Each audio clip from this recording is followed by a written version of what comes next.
La Tunisie se retrouve une fois de plus dans une situation de blocage politique. Le remaniement effectué par le chef du gouvernement a déclenché une guerre froide entre les deux têtes de l'exécutif. Kais Saïed refuse toujours que les nouveaux ministres prêtent serment devant lui, pour suspicion de conflit d'intérêts et de corruption. Au cœur de cette image politique brouillée, le président a invité des représentants de plusieurs blocs parlementaires au palais de Carthage, afin de tenter de trouver une solution au blocage juridique. Celui qui a opéré le remaniement est le responsable de ce blocage.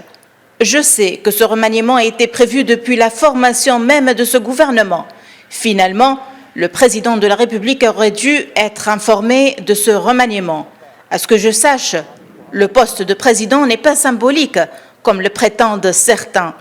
Que chacun d'entre nous assume ses responsabilités dans la préservation de l'État et de ses institutions. Alors que le président a préféré inviter des députés au palais de Carthage, le chef du gouvernement a invité des constitutionnalistes, et ce, après avoir sollicité l'avis des chambres consultatives du tribunal administratif. Les hommes de droit ont préféré éviter toute politisation de leur avis en optant pour une solution politique. Parmi les solutions évoquées, certains ont cité la médiation ou la possibilité d'arbitrage et la poursuite des négociations.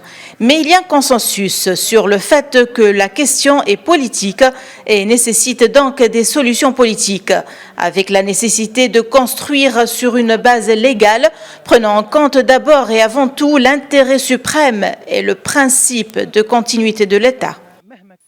Le député d'Ennahda, Samir Dilou, était parmi les invités de Kais Saïed à Carthage et a assuré que la réunion entre le président et les députés s'est achevée sur deux solutions possibles. Soit le retrait des 4 ministres suspectés de corruption et de conflit d'intérêts, ou la démission du chef du gouvernement, Hicham Meshichi.